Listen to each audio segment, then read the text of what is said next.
Okay, are y'all ready? Ready? All right, listen, this is Robert Hanna again. I appreciate everybody coming back out to get this update. A couple things I want to address, and I know there will be some questions on this, so I'm just going to attack it up front. Facebook chatter social media is a wonderful thing, but it's also a great place for misinformation. So a number of questions have been asked. Why does the city not have generators on site to power our water plants? We have two separate grid connections for each plant. So if one section of the grid goes down, the other section of the grid can power it. That is how most cities in Texas meet the requirement to have backup redundant power to their water treatment facilities and their sewer treatment facilities. We have met the requirements in the law. Additionally, we have 3 water plants sprinkled geographically throughout the community. Okay? So if one area of the grid went down, we have another water plant in another part of the community that can take up the slack. Again, that level, 3 plants. So that level of redundancy is almost unheard of amongst communities. So again, that is a second level of security. A third level of security is that 2 of our water plants are powered by one energy provider or wires company. The other plant is powered by a second energy provider or wires company. So Taylor Electric, Co-op, and AEP are the 2 wires companies that power our water facilities. We have 3 levels of redundancy essentially in our system, which is almost unheard of. So the concept that somehow we'd have on-site generation to handle this is just, it is not that it's a bad idea, it's not practical, and I'm not aware of a community that has it that's our size. When I was the city manager of the city of Denison, we actually looked at putting on-site capacity on our water plant. It was about a $12 million investment. So Denison, for comparison purposes, is about a quarter of our size and doesn't have the wholesale customer demand that Abilene does. So I can only imagine the cost, the millions and millions of dollars. You're basically building a power plant on your water treatment facility site. It's just not practical. That's why cities don't do it. And they're not required to do it. They're just required to have redundant power sources, and I explained to you how most cities handle that requirement. So I want to make sure people understand that no one was asleep at the switch. This is a natural event. As the paper reported yesterday, we haven't seen temperatures like this since 1896. And folks, our infrastructure isn't designed for this kind of weather. Now, thankfully, power was restored to the Northeast treatment plant last night. About 11:15, 11:30 or so, I got a text from utility folks. They said we have power back. We're working to get the plant operational again. At about 4:16 a.m., I received a message from our guys saying that they are pushing water into town. I will have Rodney Taylor provide a complete and accurate description of where we are right now with our water. But here's what I need everybody to do, and this is critically important because parts of our community were complete without water. We need to recharge our system. So if you open your faucet to go see if you have water, all you're going to do is delay, delay, delay. I need people to keep their faucets off while we recharge the system. We had a house burn down last night. We had one fire hydrant that was able to pull minimum flow out, and it was like running a garden hose on it. There just wasn't any pressure behind it. This is a serious issue, and we need everybody to work together as a community to keep their taps turned off so that we can build back up our pressure to provide fire flow and provide potable water service. So without further ado, I'd like Rodney to kind of give an inventory of where we are at. Mr. Taylor?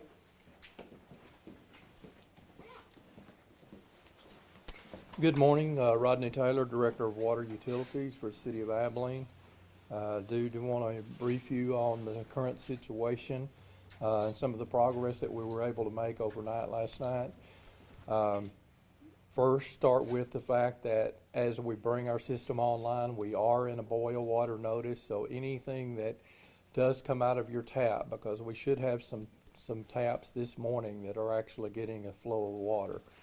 So that water is non-potable water and needs to be treated under the boil water standards, which is a vigorous boil for at least 2 minutes before any type of consumption use.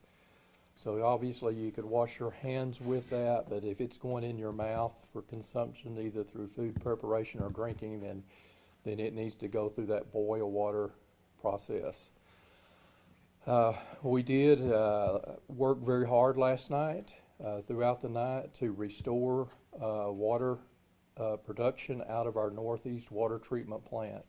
Of our 3 plants, that is the only plant that has had power restored to it. So we are still in the dark at our other 2 water treatment plants. Northeast is located obviously in the northeast part of Abilene. We're ramping up even as we speak. Our goal today is to get 18 to 20 million gallons a day out of that plant. The day before we saw the power grid failure, 18 million gallons a day was the demand, and that was really high for a winter day. So we will need your help as we bring the system back online. As Robert spoke about, is be careful with your use and abuse of water as we're bringing the system back online. And if that's the case, then we would hope that we would have at least fire flow capacity restored within the city of Abilene by the end of the day today, and that's our goal.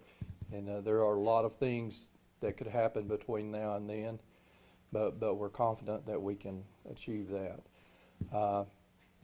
We are dependent on, as far as water supplies, we have Lake Fort Phantom Hill right now that we're trying to bring up. It was one that was offline to us during this period. It is, we believe it to be powered up, and we will start bringing that online, and that'll help us have some additional raw water capacity for the northeast plant.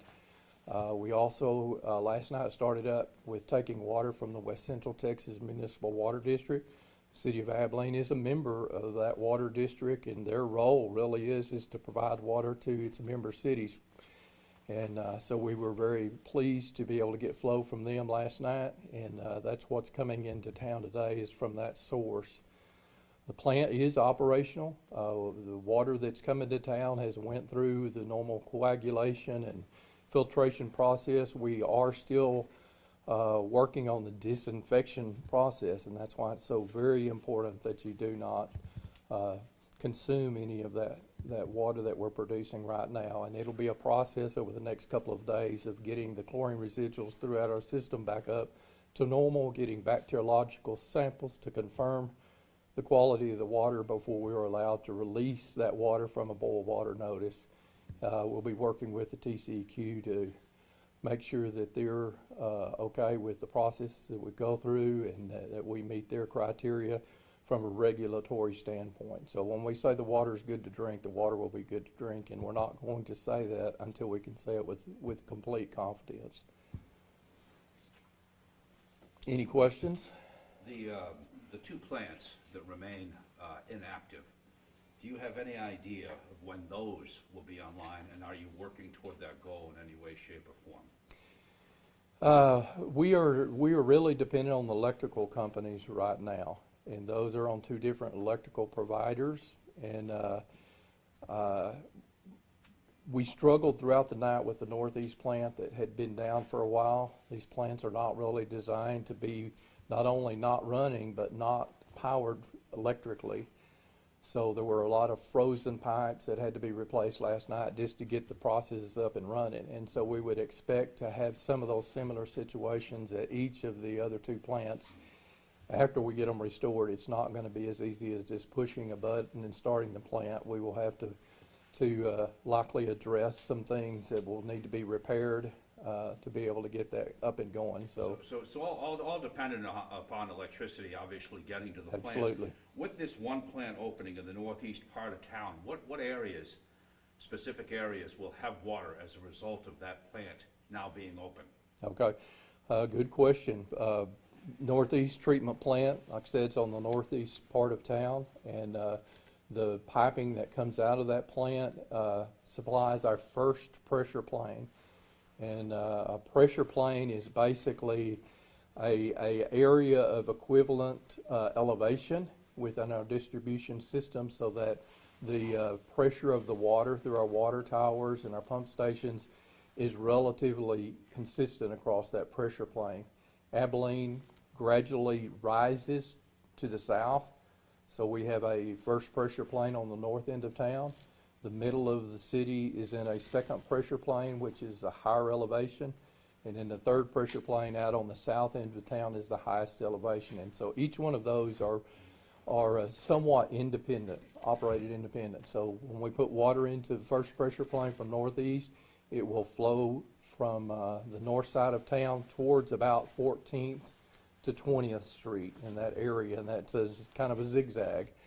And so that will be the first area that will be fully pressurized. And once we get that done, then we can start the process of boosting pressure and pumping into that higher elevation of the second And pressure you plane. expect that to be tonight? The people in that part of town will be able to use water tonight? That is the goal. Okay, will they have to boil water? Would you recommend that? Okay, let's get this clear.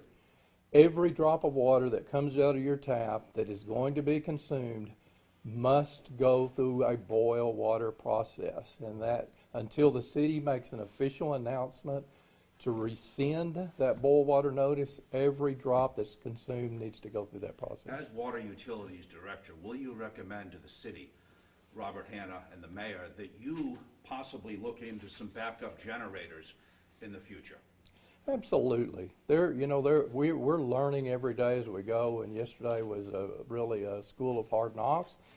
We will have choices to make, and those choices will come from our city administration and the city council, and if that's the right thing for Abilene to do. And we will give them some options to consider. But you will recommend that? I will recommend that.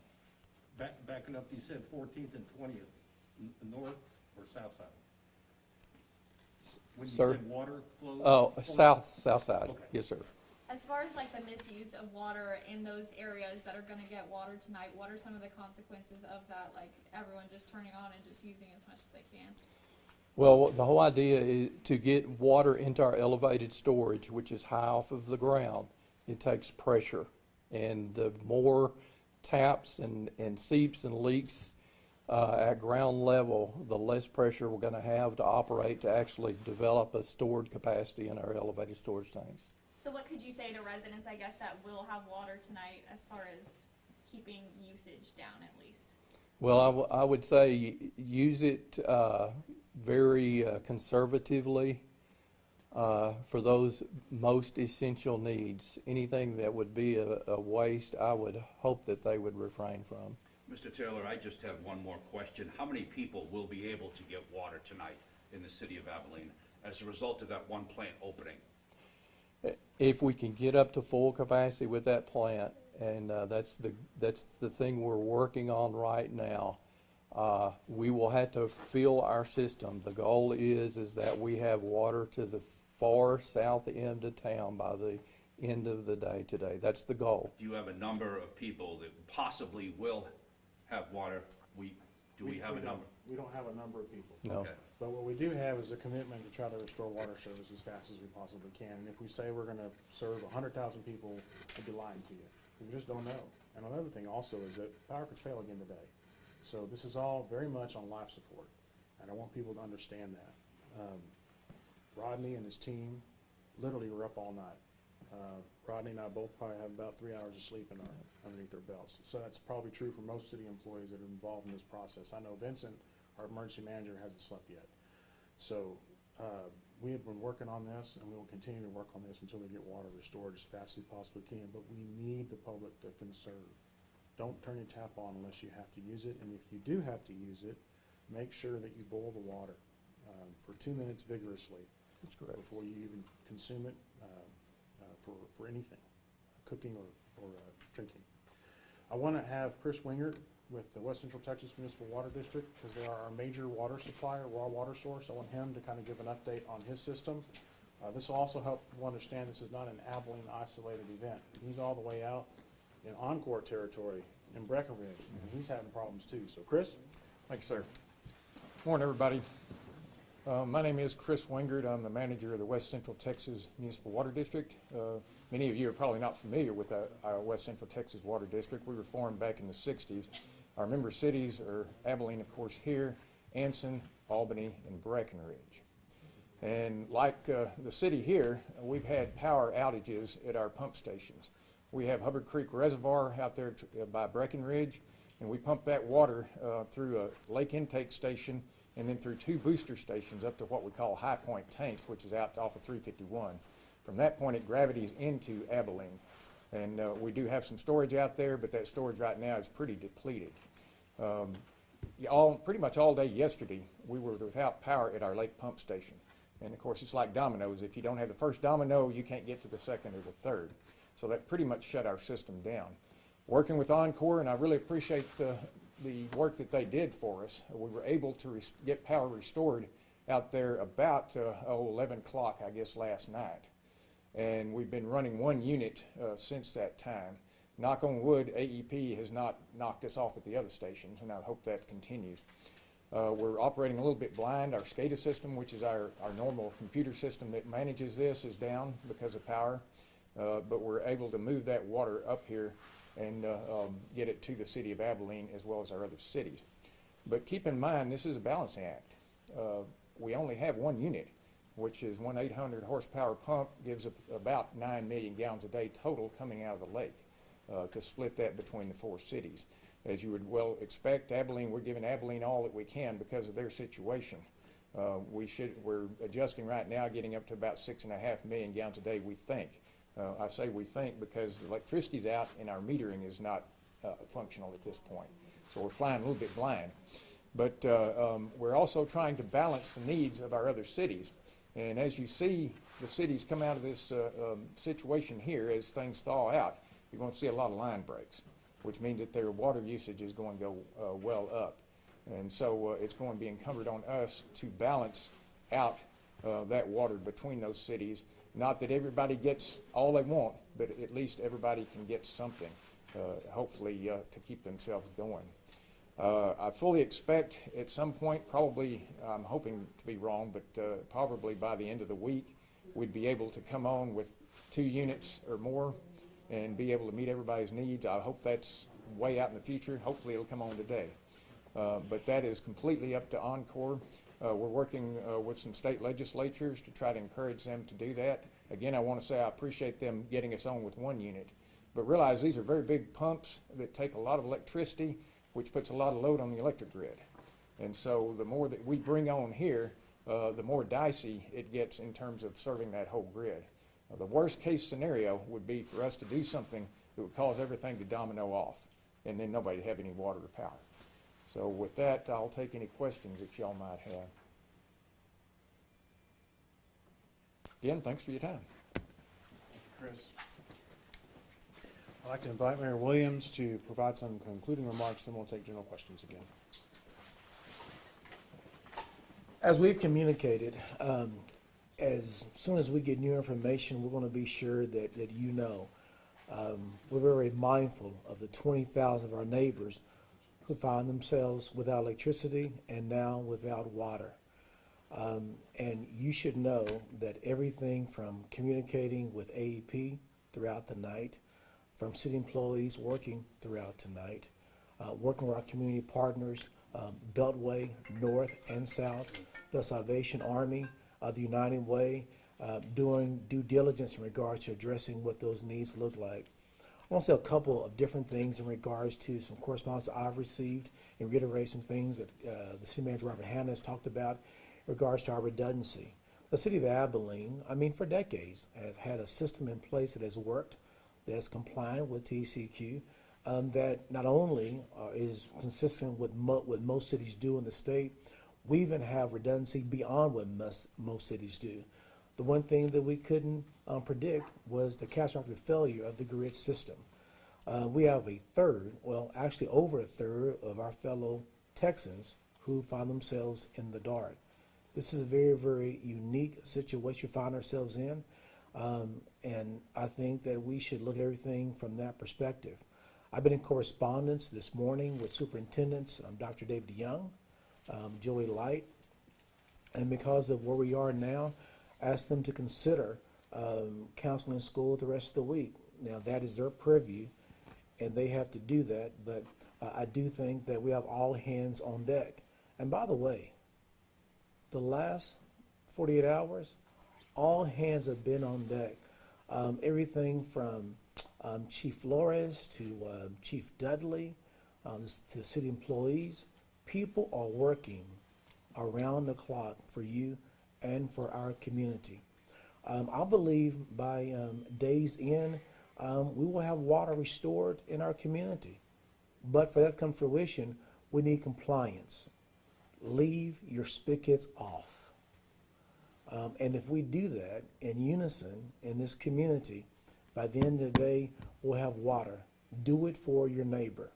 And as we get more information, and it's pretty fluid at the moment, we'll come back before you, and we will stand before you and let you know the things that are occurring as we try to navigate the current situation that we are in. Any questions you may have of me or Mr. Hanna or staff? Are there any plans for the city to have a water distribution site for people who can't get access to water? So there are conversations. I know that both United has shipped in some additional water for our residents.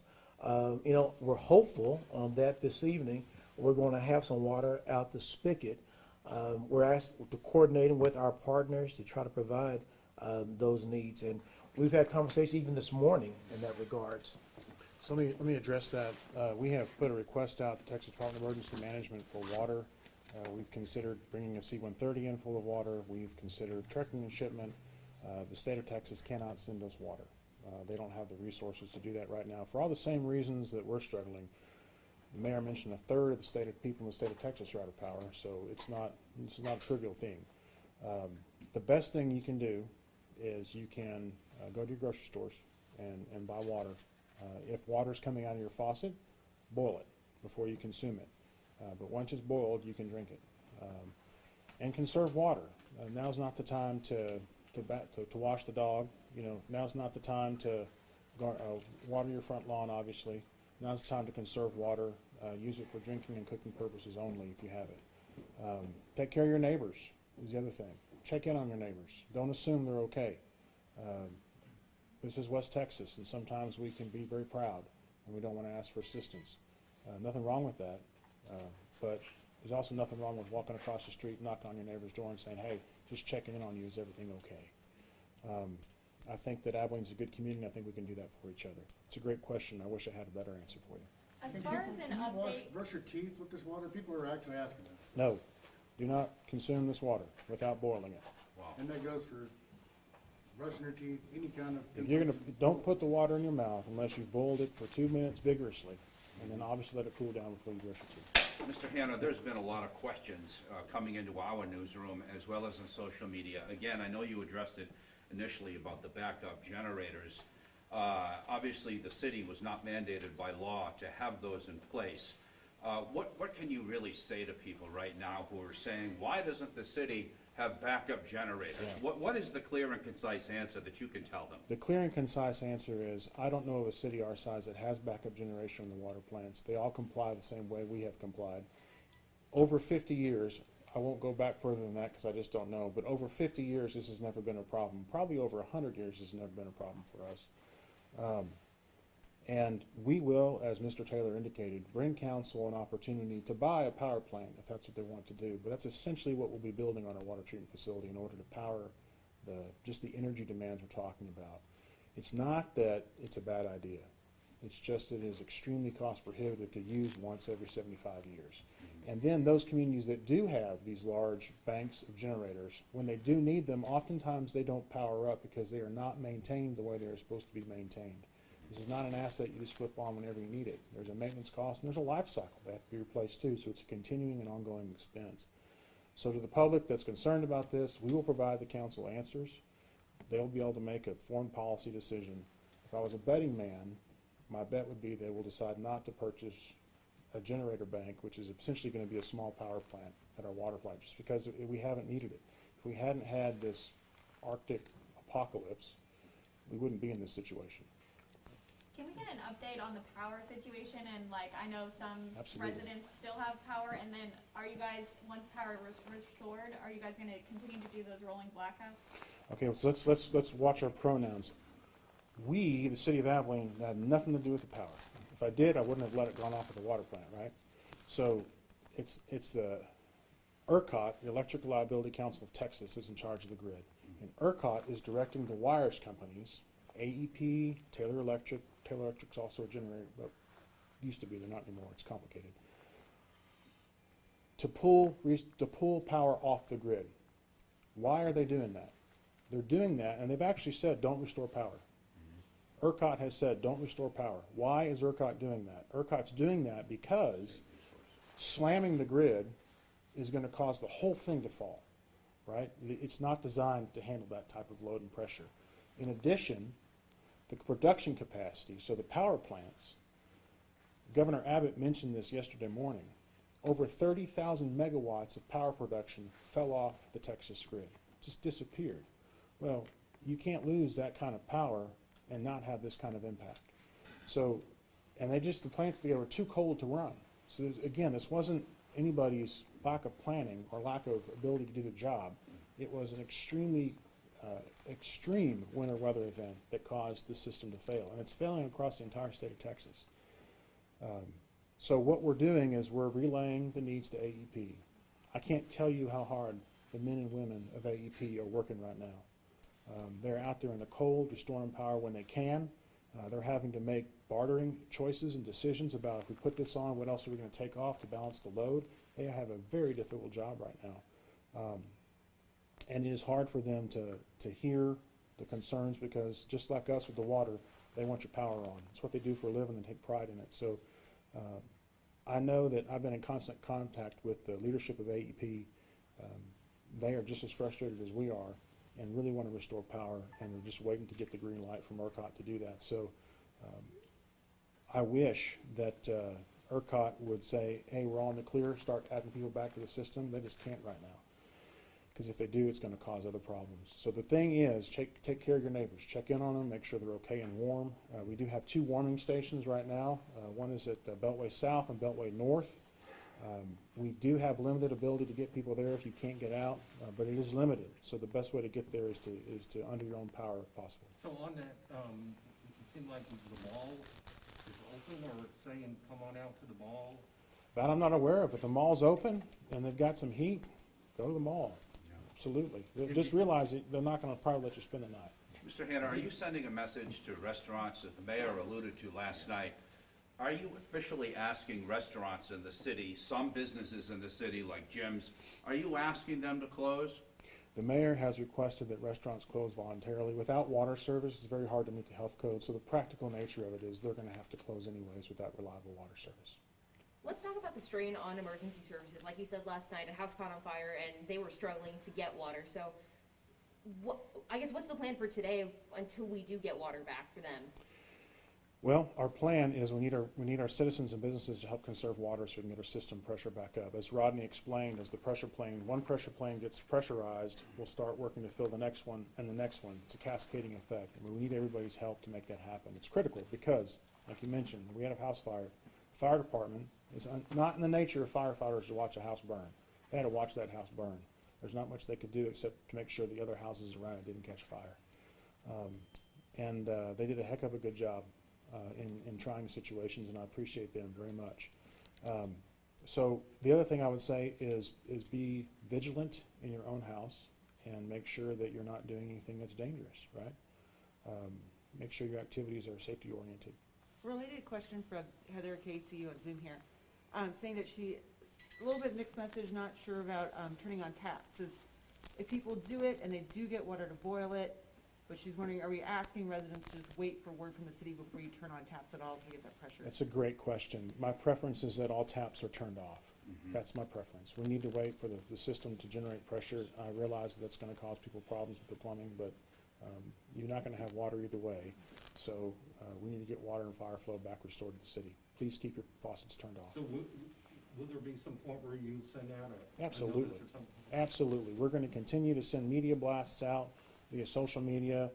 We may not have these all the time, but since last night, this is a major update, and I wanted to make sure we had an opportunity for everyone to have questions and answers. Mr. Hanna, real quick, is Abilene the only city in our area without water, or are surrounding communities going through the same thing? I don't know, John. Okay. I haven't Okay. taken the time to call them. Obviously, we've been working hard on our problem. But I will tell you this: we are a regional provider, and when our water stops flowing, it's Yeah. only a matter of time before they run out of water. How many people in the city, AEP would have a better figure on this, but today, I haven't checked, but maybe you would know because you're in the know. how many residents right now are without power in the city? Is it about 18, 20,000? I think the number's still the same, but I haven't checked it this morning. As of yesterday, it was about 18 to 20,000. Do you have any words, final words for the people that are going through a difficult time, that have never experienced this? I As do. the community's leader, what can you say to them to maybe inspire them to get through this crisis? Well, I will say the mayor's the leader of the community. I'm the hired help. But let me be clear on this. We are all in this together, and we will get through this together as a community. Mayor Williams has taken this very seriously. He and I are in constant communication with one another, as I am with my directors and leadership team. And my commitment to you is you'll restore your water service just as fast as we possibly can. And I apologize that we were in this position to begin with, but it is what it is. There's nothing we did that caused it. There was not a lack of preparation on our part that caused this. You can believe me, you cannot. I sleep at night knowing that is a fact, that we've done everything we could.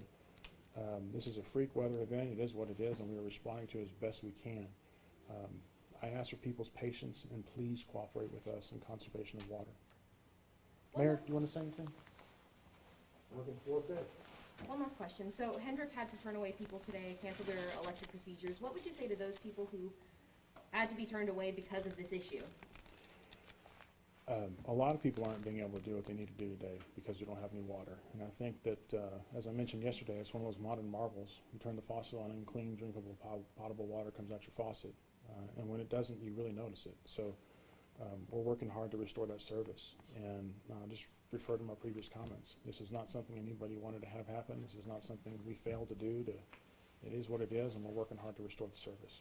I just appreciate everybody's patience. And as far as police and fire operations, I don't know if Chief Dudley can answer this. Absolutely. Just a little bit about how y'all are doing and what you're asking the public to do, because these are our essential businesses. Absolutely. Chief Dudley, you want to give a brief update on PD and what y'all are seeing out there on the streets? And I won't speak for the fire department, but I'll say that they are doing their jobs. In trying times, much like the police department, they don't have essential services right now at their fire stations, so we're scrambling to get portalets for them. And we have some logistical issues, but we are still obviously doing our level best to provide fire protection. Chief Dudley. Thank you, sir, and I apologize, I didn't hear the question. But let me just say that the police department is fully functional, and what our concerns are right now is obviously ensuring that we maintain operations. We are making our priority taking care of our patrol officers and our dispatchers, and ensuring that we can maintain providing 24 hours of coverage 7 days a week, and that is what our preparation is involving. We have been faced with the same challenges that our citizens are facing. We're in a building that does not have operating water, and therefore our folks don't have the restroom facilities that they're used to, and we also still have a need to provide a service. And so what we're doing is making sure that we round up food and beverage so that our folks can be able to make use of that within our facility. And then we've been fortunate in that we've had volunteers within our community who have provided us with porta potties. And then on top of that, Mr. Hanna and the mayor have made arrangements for us to get additional porta potties that will be at our facility by this afternoon. So, you know, that's our goal, is to make sure that we don't have to not be able to provide a service, and that we can still be there for our citizens. Kind of an extra added thing that we're doing right now is helping to staff the Emergency Operations Center. And what our role there is to really help with being able to arrange for transports for people that might need assistance with getting to one of our warming shelters. And so they're in the process of taking those phone calls and writing those to private folks who are able to help us get folks transported over to those warming shelters. And so that's the role that they're carrying there. But I'm so proud of the women and men that serve on our police department, on our citizens' police department, in terms of all of the folks coming together. When you talk about how investigators can play a role when they're obviously not investigating cases at this particular time, and in terms of you know, being able to go out and check out scenes and stuff, what else can they be doing in this kind of a climate? And those folks are now doing welfare checks. They're actually the ones out in their cars, going and knocking on doors to make sure that if people do need assistance and they haven't been able to reach out to us, we're actually going out to them. And so I'm just proud of our folks for the way they've stood up. Yesterday, the mayor said, you know, if you need help, call 911. Can you talk about how that's impacting the dispatch center, if you guys are getting a lot of those calls? We've received a number of calls, and at this point, remember that when your water goes off and you have no electricity, you're in a moment of distress. And so you're not thinking that 911 is a place to call when you are in conflict with someone or having life-threatening emergencies. And so, you know, we are getting inundated with quite a few calls that really aren't something that the police department can assist with. And so recognizing that, we did put out some messaging that requested that our citizens help us out by not using the 911 system for those that are concerned with not having water or electrical, not having power in their homes. And that message did get received, and that did decrease some of our call volume. So I think that we're at a point where we're actually getting the calls that we need to be getting, and the Emergency Operations Center has transitioned to some of those calls that are more related to transports to the warming shelters. So what number should people call if they do need help? We can make sure that you are equipped with that number afterwards. I don't have that right here with me, but there is a number that folks can call for that kind of assistance. And I'm not sure if I answered your question. Okay. All right, thank you. Okay, thanks, everybody. We'll continue to provide updates throughout the city. Mari will blast some stuff for social media. We'll also do some press releases for traditional media methods as well. And if we have major updates or announcements, we will hold another press conference to have an opportunity for questions and answers. I really appreciate the questions. I appreciate journalism's role in this as well. And it takes a team to make this thing happen and to get people informed, and I just appreciate everyone coming up here in the cold weather. Thanks so much.